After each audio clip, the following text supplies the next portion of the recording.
राजा धनवान सिंह एक मगरूर और घमंड से चूर राजा था।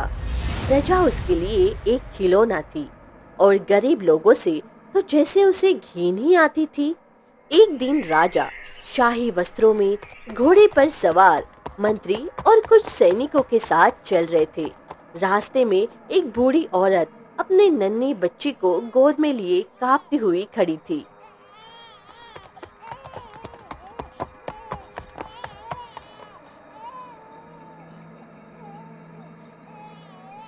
हे महाराज, दया कीजिए। मेरी बेटी 2 दिन से भूखी है। थोड़ा सा खाना दे दीजिए। एक घूंट पानी ही मिल जाए तो इसकी जान बच जाए। कौन हो तुम? जंगल के रास्ते में मेरी सवारी रोकने की हिम्मत कैसे हुई? महाराज, रुक जाइए। मेरी बेटी मर जाएगी भूख से। कोई तो त्याग कीजिए। मैं कोई भिक्षा देने वाला साधु नहीं हूँ। हट जा मेरे रास्ते से। गंदगी फैला रही है। क्या तू जानती नहीं है कि मुझे गरीब लोगों से घिन आती है?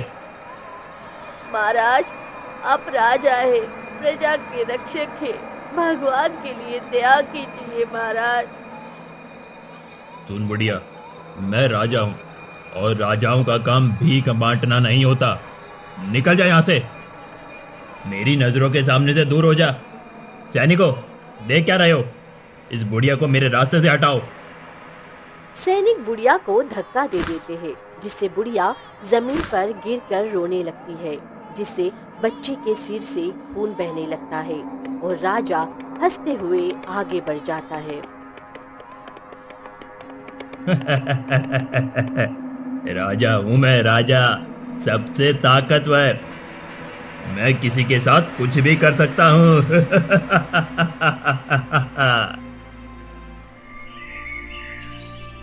अगले दिन बाद बूढ़ी औरत की झोपड़ी के बाहर अपने बच्चे को गोद में लिए बैठी थी। बिटिया, उठ जा मेरी लाली। देखो, माँ तुम्हारे लिए रोटी लाई है।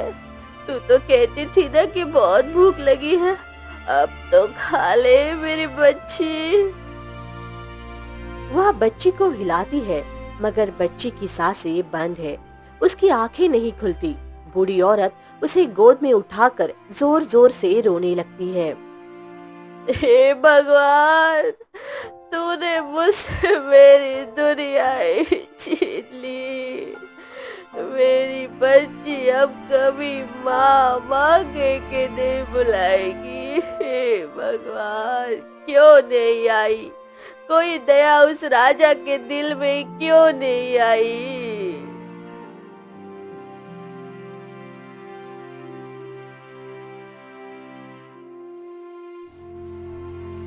राजा, देख तेरे घमंड का परिणाम। देख, ये मरी हुई बच्ची, ये भी तेरी प्रजा थी, तेरी वजह से मर चुकी है। तो फिर से ये बच्ची। तू राजा है पर इंसान नहीं। तेरे सिंहासन से बड़ा तेरा घमंड है। पर सुन, आज ये बुढ़िया बेसहारा गरीब माँ तुझे बद्दुआ देती है। जैसे मैं आज अपनी औलाद के लिए तड़प रही हूँ, वैसे ही तू भी अपनी औलाद के लिए तड़पेगा। तेरे आंगन में कभी किलकारियां नहीं गूंजेगी और जिस दिन तुझे संतान मिलेगी, उस दिन भी तेरा भाग्य तुझे उसे देखने नहीं देगा। तू तड़पेगा, रोएगा, पर कोई तेरी गुहार नहीं सुनेगा। जैसे तूने मेरी नहीं सुनी थी, वैसे ही तू भी तिल तिल करके रोजाना अपनी औलाद के लिए मरेगा, क्योंकि तेरे भाग्य से तेरा सुकून मिट चुका है और भाग्य का लिखा कोई नहीं मिटा सकता। अरे, किसने इसे अंदर आने दिया? ये औरत बार बार मेरे सामने क्यों आती है? सुन बुढ़िया, मैं तेरी बद्दुआ से नहीं डरता हूं और भाग्य भी मेरा कुछ नहीं बिगाड़ सकता। कई वर्ष बीत जाते हैं।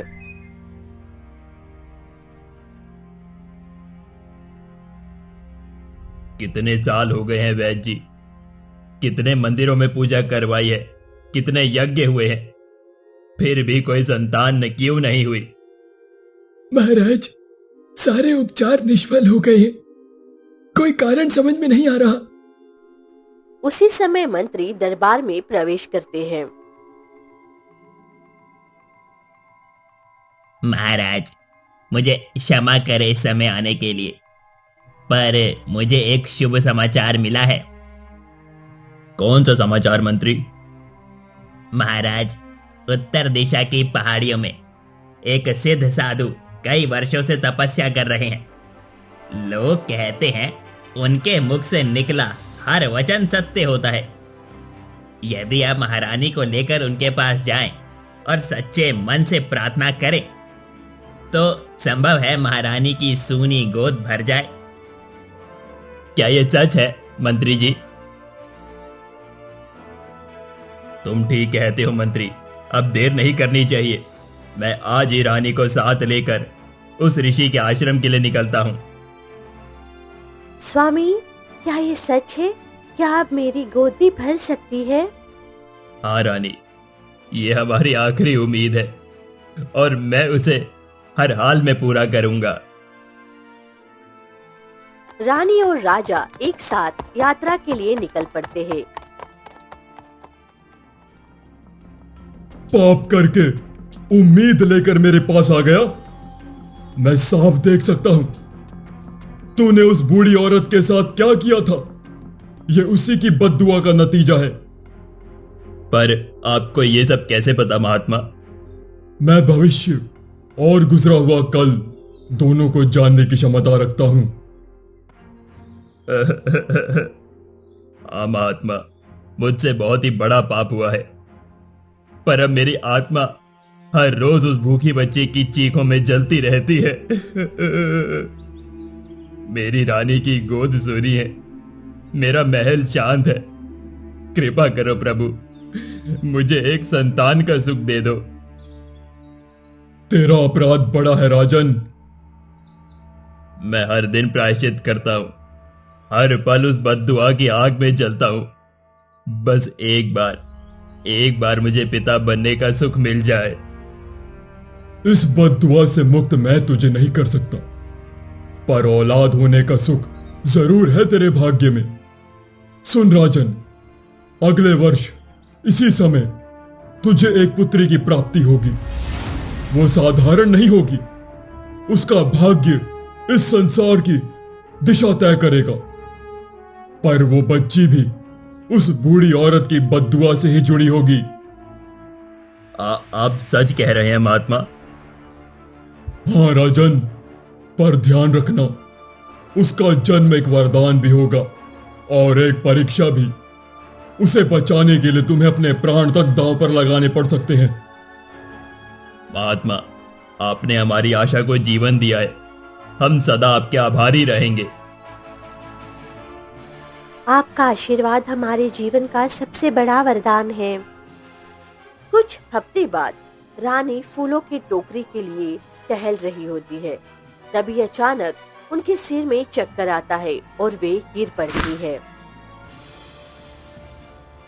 महारानी, महारानी, कोई जल्दी से वैद्यराज को बुलाओ। कुछ देर में वैद्य जी आते हैं। रानी की नाड़ी और आंखों की जांच करता है, फिर मुस्कुराते हुए कहते हैं, महाराज बधाई हो, आपके जीवन में बहुत जल्द एक नन्हा अतिथि आने वाला है। महारानी गर्भवती हैं। क्या सच में? भगवान ने मेरी पुकार सुन ली रानी, हमारी गोद अब सूनी नहीं रहेगी। हाँ। हाँ स्वामी, अब हमारे आंगन में भी किलकारी गूंजेगी। फिर धीरे धीरे 9 महीने बीत जाते हैं और महाराज को एक सुंदर पुत्री होती है। बधाई हो महाराज, आपके यहाँ लक्ष्मी आई है। एक सुंदर कन्या का जन्म हुआ है। राजा दौड़ते हुए कक्ष में आते हैं और अपनी नवजात कन्या को पहली बार देखते हैं। मेरी बिटिया, अब मैं अधूरा नहीं रहा। अब मेरे महल में रोशनी उतर आई है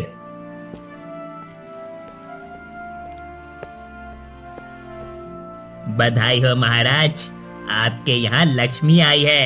एक सुंदर कन्या का जन्म हुआ है। उसी समय एक गहन तांत्रिक प्रवेश करता है। महारानी, आपकी कन्या के जन्म के साथ ही आकाश की रेखाएं बदल गई हैं। मैं उस छाया को देख सकता हूं जो उसे छूने को आतुर हैं। क्या कह रहे हैं आप तांत्रिक जी? जब ये राजकुमारी 18 की होंगी तब इस संसार का सबसे काला, सबसे भयानक जादूगर कुरवाक, जो 200 वर्षों से जीवित है, वो इसे ले जाएगा। ले जाएगा? क्यों? क्योंकि राजकुमारी की आत्मा में वो शक्ति है जो या तो कुरवाक को अमर बना सकती है या उसे भस्म कर सकती है।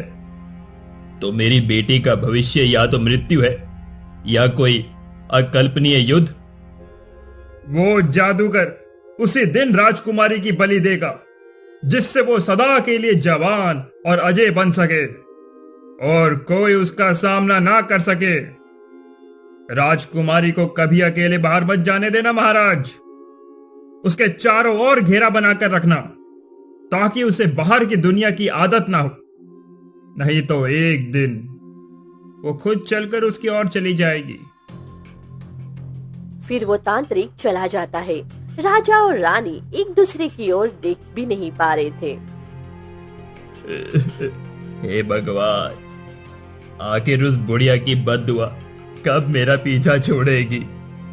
आज से मेरी बेटी इस महल के दीवारों में ही रहेगी।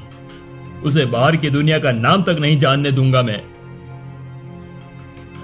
हम उसे बचाएंगे, चाहे उसकी खुशी के बदले हमें अपना चैन कुर्बान क्यों न करना पड़े।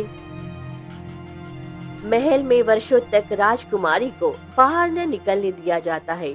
उसका हर क्षण कड़ी निगरानी में बीतता है। राजा और रानी का पूरा जीवन राजकुमारी की चिंता में जाने लगता था।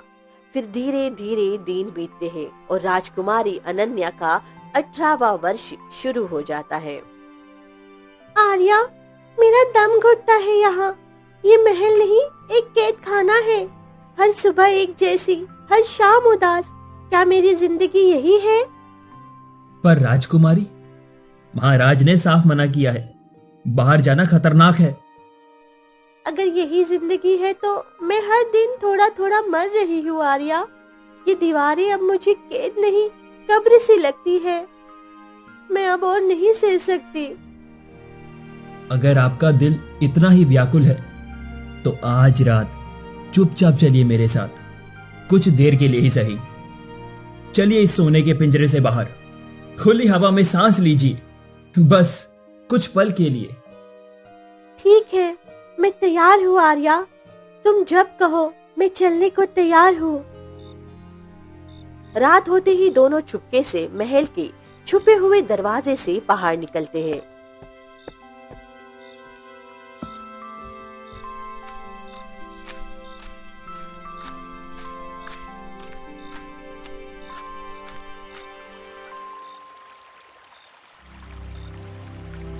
ये हवा, ये खुला आकाश, मैं पहली बार जिंदा महसूस कर रही हूँ आर्या, पहली बार। आपकी आंखों में चमक लौट आई है राजकुमारी।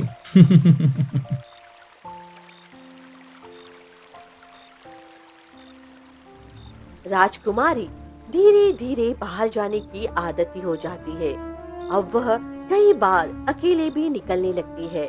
दूसरी ओर एक पुरानी झील के पास एक छाया हर बार उसे देख रही होती है। अब वक्त आ गया है। 18 वर्ष पूर्ण हो चुके हैं और ये बालिका स्वयं मेरे पास आ रही है। वह अपना भयानक झुर्रियों वाला चेहरा बदलता है और एक सुंदर आकर्षक युवक का रूप ले लेता है। एक शाम राजकुमारी अकेली ही झील की ओर जाती है। तभी वह भयावह चमकती आंखों वाला जादुई भेड़िया उस पर झपकता है।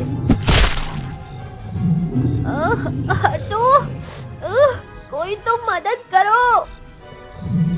तभी सुंदर युवक आता है और तलवार से भेड़ियों को भगा देता है।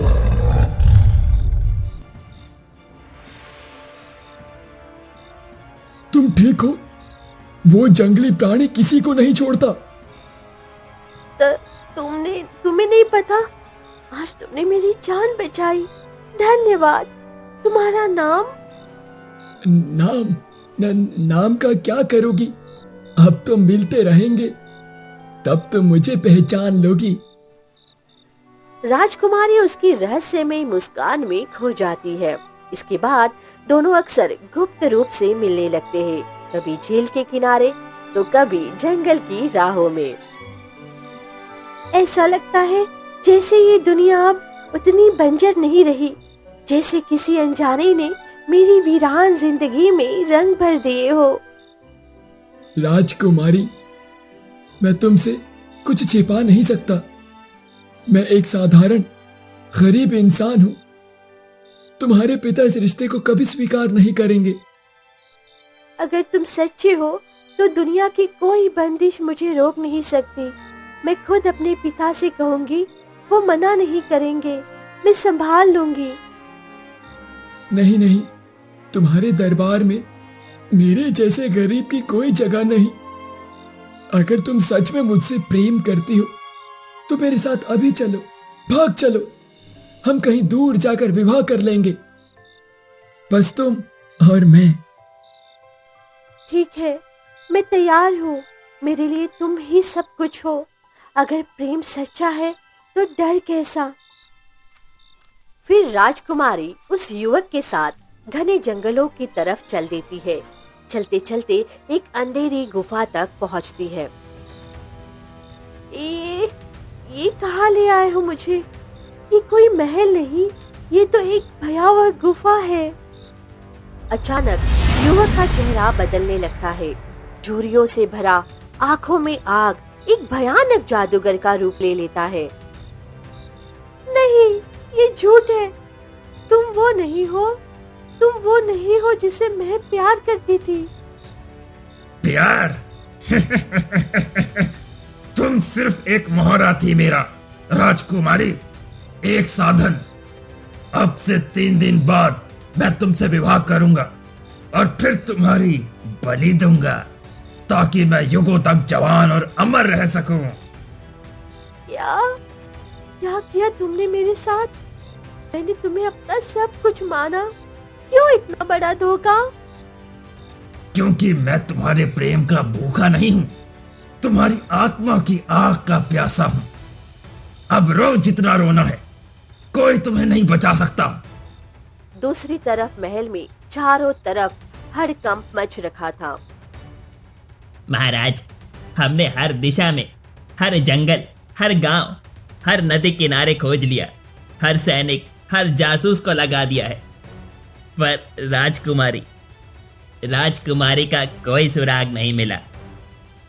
मुझे नहीं चाहिए कोई उत्तर, ना कोई सूचना।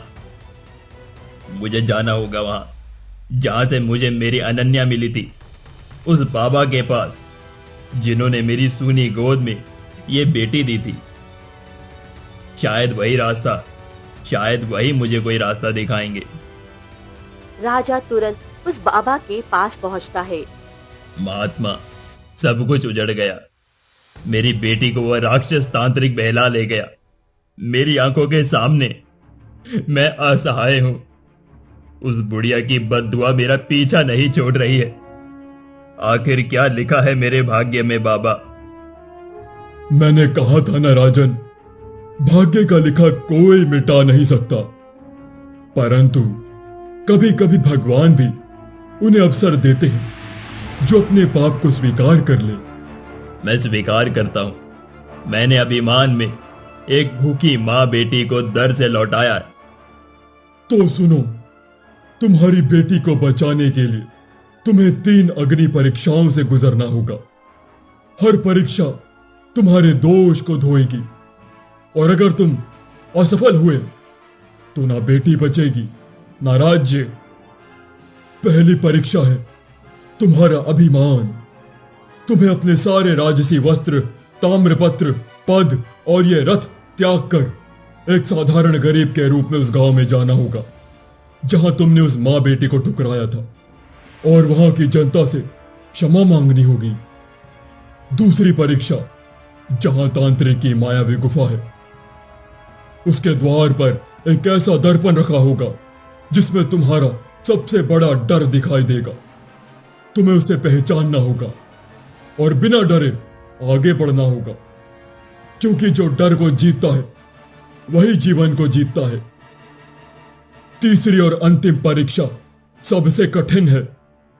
तांत्रिक को हराने के बाद तुम्हें अपनी बेटी का विवाह एक निर्धन, एक सच्चे और एक वीर हृदय वाले युवक से करना होगा, जो तुम्हारी बेटी से प्रेम करता है लेकिन समाज की नजरों में योग्य नहीं।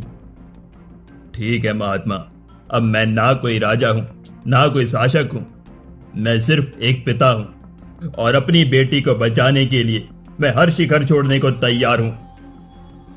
इतना कहकर राजा अपना मुकुट, आभूषण, राजसी वस्त्र सब कुछ उतारकर एक थैली में डालते हैं। आज मैं वो त्यागता हूं जो मैंने कभी छोड़ा नहीं, क्योंकि मेरी बेटी का जीवन इससे कई ज्यादा कीमती है। राजा जंगल की ओर जाते हैं, साधारण वेशभूषा में, पाँव में कांटे चुभते हैं, पर वो आगे ही बढ़ते रहते हैं। कुछ ही देर में राजा अब एक बड़े थके हुए धूल से सने यात्री जैसे लगते हैं। गांव वाले उन्हें पहचानते नहीं। कौन है ये? लगता है कोई पागल भिखारी है। देखो, लगता है भिक्षा लेने आया है, चला जा यहां से। राजा बिना कुछ कहे सिर झुकाए आगे बढ़ते हैं। तभी एक टूटी झोपड़ी के बाहर एक बूढ़ी औरत जमीन पर बैठी कुछ बड़बड़ा रही थी। राजा देखते ही पहचान जाता है। माँ, ये आप हैं? वो औरत बड़बड़ाती रहती है। माँ, हमें क्षमा कर दो, हमने तुम्हारा सम्मान नहीं किया, तुम्हारा सब कुछ छीन लिया। मैं राजा था मगर मनुष्य होना भूल गया था। क्षमा कर दो माँ। औरत का चेहरा बदलता है। वो कुछ पल चुप रहती है, फिर अचानक बोलती है, माफ किया तुझे महाराज। गांव वाले पीछे खड़े देख रहे हैं, कोई कुछ समझ ही नहीं पा रहा। फिर राजा जंगलों की ओर अकेले बढ़ते हैं, थके हुए कदमों से।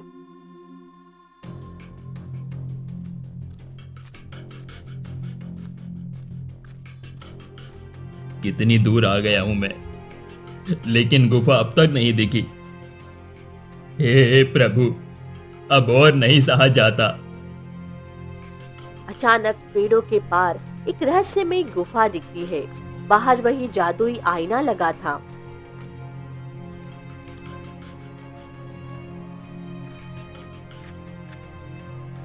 यही है, यही वो जगह लग रही है। वो आईने में देखता है, राजकुमारी मृत अवस्था में दिख रही थी, जादू से लिपटी हुई। राजा की चीख निकलती है। अनन्या। फिर वो दूर होकर गुफा में घुसते हैं। अंदर तांत्रिक हवन में मग्न था।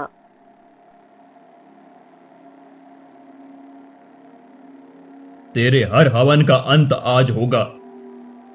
राजा पास पड़े एक पुराना राजसी भाला उठाता है और अपनी पूरी ताकत से जादूगर पर वार करता है। जादूगर का सिर धड़ से अलग होकर अग्निकुंड में गिर जाता है। जादुई पिंजरा टूटता है। राजकुमारी बाहर आती है। पिताश्री। अनन्या, तू जिंदा है मेरी बच्ची? मैंने बहुत अन्याय किया पिताजी, आपको छोड़कर मुझे क्षमा कर दीजिए। नहीं पुत्री, तेरा धन्यवाद है, तूने ही मुझे बदला है आज। राजा और राजकुमारी अनन्या दोनों महल लौट चुके हैं।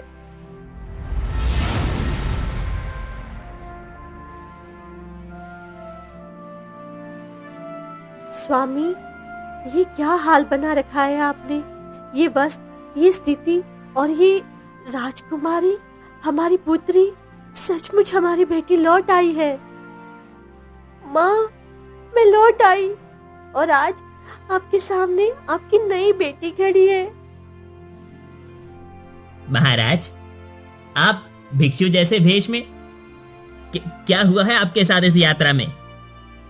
इस वेश में मैंने अपने भीतर के अभिमान को त्यागा है मंत्री जी। जिस मुकुट को मैंने सिर पर सजाया था, आज उसका बोझ समझ में आया है मुझे। मेरी बेटी ने मुझे वो आईना दिखाया जिसे वर्षों से मैंने नजरअंदाज किया था। स्वामी, आपकी आंखों में जो शांति है वह वर्षों बाद दिख रही है। पिताजी, मैंने भी आपको नहीं समझा, पर अब हम दोनों फिर से एक दूसरे के हैं, बिना किसी डर के। सभी मंत्री, रानी, सैनिक और दरबारी इकट्ठा हो जाते हैं। राजा सिंहासन के पास खड़े हैं, लेकिन बैठते नहीं हैं। हमने आज इस दरबार में एक विशेष घोषणा करने के लिए आप सभी को बुलाया है कि अब इस राज्य में अधिकार नहीं, केवल प्रेम और न्याय राज करेगा। महाराज, मैं अपने हृदय की एक बात कहना चाहता हूं, एक बात जो वर्षों से मेरे सीने में दबी हुई थी। आर्या, बोलो पुत्र, आज तुम्हारे मन में क्या है? महाराज, मैं जानता हूं कि मैं एक साधारण किसान का बेटा हूं, पर मेरा मन वर्षों से एक बात को दबाए हुए था। मैं बचपन से ही राजकुमारी से प्रेम करता हूं। मैंने कभी किसी से कुछ नहीं कहा, क्योंकि मैं जानता था कि मेरा स्थान महल में नहीं है। पर आज जब आपने प्रेम और न्याय की बात की तो मुझे साहस आया। ये क्या अनर्थ है? एक किसान का पुत्र राजकुमारी से विवाह करने की बात करेगा? ये राज्य का अपमान है। मंत्री जी, शांत हो जाइए। प्रेम में कोई छोटा बड़ा नहीं होता। यदि मेरी पुत्री आर्या को स्वीकार करती है तो मुझे इस विवाह में कोई आपत्ति नहीं है। पिताजी, आर्या ने मुझे कभी अपने प्रेम का बोझ नहीं महसूस कराया, लेकिन हर सुख दुख में हर पल वह मेरे साथ रहा। उसने मुझे यह सिखाया कि सच्चा प्रेम अधिकार नहीं, आजादी देता है, और मैं गर्व से कहती हूँ कि आर्या से विवाह करना चाहती हूँ। तो आज इस दरबार में हम ये घोषणा करते हैं कि राजकुमारी और आर्या का विवाह संपन्न होगा, क्योंकि ये केवल दो दिलों का मिलन नहीं, बल्कि नए युग की शुरुआत है, जहां हर दिल को प्रेम का अधिकार है। तो देखा आपने, सही कहते हैं ना कि लोग भाग्य का लिखा कभी कोई नहीं मिटा सकता, और राजा ने अपने भाग्य में लिखा हुआ सब कुछ भुगत लिया था।